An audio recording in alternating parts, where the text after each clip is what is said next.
जितनी स्विट्जरलैंड की total population है उससे ज्यादा इंडिया इंजीनियर्स प्रोड्यूस कर देता है।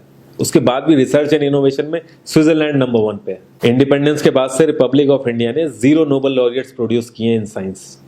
यूएसए ने 100+ कर दिए। ASER की रिपोर्ट के हिसाब से 83% एजुकेटेड इंडियंस एम्प्लॉयबल ही नहीं है। और ये जो सुंदर पिचाई, सत्या नदेला की हम बात करते हैं, इन्होंने भी आगे चल के अपनी एजुकेशन बाहर से ही करी है। और ये सारी चीजें जो मैं बोल रहा हूँ ना, इसका रूट कॉज फाइंड आउट करने के लिए हमें थोड़ा सा पीछे जाना पड़ेगा। जब ब्रिटिशर्स हम पे रूल कर रहे थे तो ईस्ट इंडिया कंपनी के सामने 2 मेजर चैलेंजेस थे। एक कम्युनिकेशन विद इंडियन, दूसरा वर्कर्स और क्लर्क्स की बहुत जरूरत थी उन्हें। फिर थॉमस बेविंगटन मैकॉय ने हमें इंग्लिश एजुकेशन एक्ट ऑफ 1835 दिया, जिससे उनके दोनों पर्पस पूरे हुए। पहला, उनको बंदे चाहिए थे जो चुपचाप डेस्क पे बैठे, अपना काम करें, क्वेश्चंस ना करें और ज्यादा क्रिएटिव ना हो। Second, communication in English. English सबसे ज्यादा बोले जाने वाली लैंग्वेज नहीं है, उसके बाद भी इंग्लिश एक लैंग्वेज की बजाय एक क्लास बन गया इंडिया में। रशिया, चाइना, फ्रांस, ये सब जगह इतना ऑब्सेशन नहीं है इंग्लिश को लेके जितना इंडिया में है। पुअर कम्युनिकेशन बोला जाता है अगर आपकी इंग्लिश अच्छी नहीं है, जबकि इंग्लिश ना आने का मतलब है कि आपको कोई और लैंग्वेज आती है। 5 साल पुराना iOS भी आज की डेट में आउटडेटेड माना जाता है।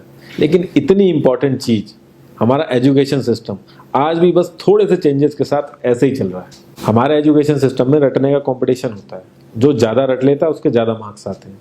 अब 95% जिसके संस्कृत में आए हैं वो भी संस्कृत नहीं बोल पा रहा है। और बेसिक हिस्ट्री होने की बजाय इतनी मोटी मोटी किताबें हैं हिस्ट्री की जिसका कोई मतलब नहीं है। अगर आज की डेट में आपको कुछ भी पता करना, आप गूगल से पता कर लोगे, उसके लिए आपको याद करने की जरूरत नहीं है इतना कुछ। और ये गवर्नमेंट स्कूल में हर क्लास में इंग्लिश का सब्जेक्ट है। 12-12 साल लगाने के बाद भी लोग इंग्लिश नहीं बोल पा रहे हैं। और बिना किसी बुक को पढ़े 5 साल का बच्चा सीख लेता है, क्योंकि उसको वैसा एनवायरमेंट मिल जाता है। A+B का whole square is equal to A² + B² + 2AB। इसका रियल लाइफ में क्या यूज है किसी को नहीं पता, न प्रिंसिपल, न टीचर, न बच्चे, बस पढ़ाई चले जा रहे हैं। हो सकता है इसका कुछ मतलब हो, लेकिन आप ट्राई करके देख लेना, किसी को नहीं पता। हाँ, 2AB की जगह अगर आपने 3AB बोल दिया तो 4 लोग हंसने वाले मिल जाएंगे आपके ऊपर। किंडरगार्टन में जो बच्चों को सिखाने के लिए टेक्निक यूज होती है वो लाख गुना अच्छी है कॉलेज की वो रटने वाली टेक्निक से। और जिन बच्चों के बहुत ज्यादा नंबर आते हैं ना, जो वो छुपा छुपा के एग्जाम में लिखते हैं, आप देखोगे जब वो रियल लाइफ में जाते हैं ना तो ज्यादातर क्रम्बल करते हैं वो। हर किसी को सेम सिलेबस और सेम चीज सिखाई जाती है बिना उसकी कैपेबिलिटी देखे। और क्रिएटिविटी का तो दूर दूर तक मतलब नहीं होता। अब एक लाइन से आप शेर, मछली, सांप, हाथी सबको लाइन से खड़ा कर दो और उनसे कहो पेड़ पे चढ़ो, उनको तो जिंदगी भर यही लगेगा ना कि वो तो किसी काबिल ही नहीं है। और द्रोणाचार्य ने भी पांडवों को उनकी स्किल सेट के हिसाब से उनको चीजें सिखाई, सबको एक ही चीज नहीं सिखा दी। और हमारे एजुकेशन सिस्टम में ज्यादा ऑप्शंस भी नहीं है। सबसे ऊपर साइंस, फिर कॉमर्स, और सबसे नीचे जाके कहीं नंबर आता है आर्ट्स का।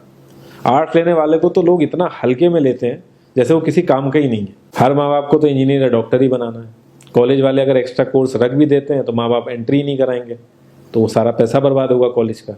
तो ऑप्शंस कहाँ से आएंगे? और बचपन से ही आपकी ट्रेनिंग स्टार्ट हो जाती है। माँ बाप, भाई बहन, रिलेटिव सब यही समझाते हैं अगर आपके मार्क्स नहीं आए और जॉब नहीं लगी तो आपकी जिंदगी बेकार। और लाइफ की क्रिएटिविटी को आप रखते हो साइड में, और ये अच्छे मार्क्स और अच्छी जॉब पाना आपका सपना बन जाता है। अब ये सपना पूरा हो जाता है तो बहुत बढ़िया है, दूसरे को जेलस फील कराओगे, नीचा फील कराओगे। और इस छोटी सी उम्र में अगर सपना टूट जाता है तो सेल्फ डाउट में आ जाओगे। इतना बाहर वाले आपको नीचा नहीं समझेंगे जितना आप खुद की नजरों में गिर जाओगे। आप किसी भी 4-5 सक्सेसफुल आदमियों के बारे में सोच के देखिए जिन्हें आप बहुत सक्सेसफुल मानते हो या जिनकी तरह लाइफ आप जीना चाहते हो। मैं ये कह सकता हूँ कि वो इस एजुकेशन सिस्टम की वजह से तो सक्सेसफुल नहीं होंगे, चाहे वो जो भी हो। धीरू भाई अंबानी, विराट कोहली, आमिर खान, नरेंद्र मोदी, ये सब हमारे इस करंट एजुकेशन सिस्टम के ट्रैप में नहीं फंसे।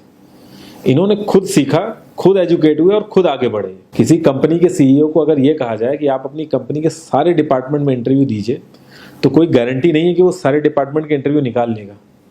और ये भी हो सकता है कि वो आधे से ज्यादा डिपार्टमेंट के लिए क्वालिफाई ना करे एजुकेशन वाइज, लेकिन वो पूरी कंपनी चला सकता है। तो ये जो एक स्किल है, इसके बारे में बात क्यों नहीं होती? लोग अपनी 25% से ज्यादा जिंदगी इस करंट एजुकेशन सिस्टम में लगा देते हैं ताकि अपने से कम पढ़े लिखे आदमी की कंपनी में जाके उसके सपने पूरे कर सकें। इंडिया का जो करंट एजुकेशन सिस्टम है, अगर वो इतना ही अच्छा है तो जो भी सेलिब्रिटीज हैं, पॉलिटिशियंस हैं, वो अपने बच्चों को बाहर क्यों भेज रहे हैं पढ़ने के लिए? इनफैक्ट पॉलिटिशियंस के साथ तो ऐसा करना चाहिए, जिस एरिया से वो जीते हों उसी एरिया के गवर्नमेंट कॉलेज में उनके बच्चे को पढ़ना कंपलसरी हो जाए, तभी वहां के गवर्नमेंट कॉलेज सुधर सकते हैं। 368 प्यून की जॉब के लिए 1.5 लाख ग्रेजुएट और 24,968 पोस्ट ग्रेजुएट ने अप्लाई किया।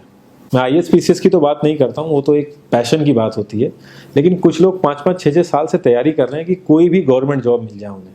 उनसे पूछोगे क्यों ऐसे इतने टाइम से लगे हुए हो, तो वो एक ही चीज़ बोलेंगे कि जॉब सिक्योर है। मतलब आप काम नहीं भी करोगे तो आपको निकाला नहीं जाएगा। ये सारी कामचोरी वाली बातें माइंड में इसीलिए आती हैं क्योंकि हमारा जो करंट एजुकेशन सिस्टम है वो इतना कॉन्फिडेंस ही नहीं देता है कि हम अपनी स्किल के दम पे कहीं जाके काम करें और हमें निकलने का डर ना हो। मैं आने वाले 10 साल की तो बात ही नहीं कर रहा हूँ, अगर मैं आने वाले 5 साल की भी बात करूँ तो टेक्नोलॉजीज में इतना ज़्यादा चेंजेस आ जाएगा कि जो आज हम पढ़ रहे हैं, जिस स्किल पे हम फोकस कर रहे हैं, पता नहीं वो रेलेवेंट भी होगी कि नहीं उस समय। Cloud computing, SEO, digital marketing, ये सब जॉब्स पहले एग्जिस्ट ही नहीं करती थी। हम लोगों को एजाइल होना पड़ेगा, नई नई चीज़ों को सीखने के लिए ओपन रहना पड़ेगा, क्रिएटिव माइंड लगाना पड़ेगा।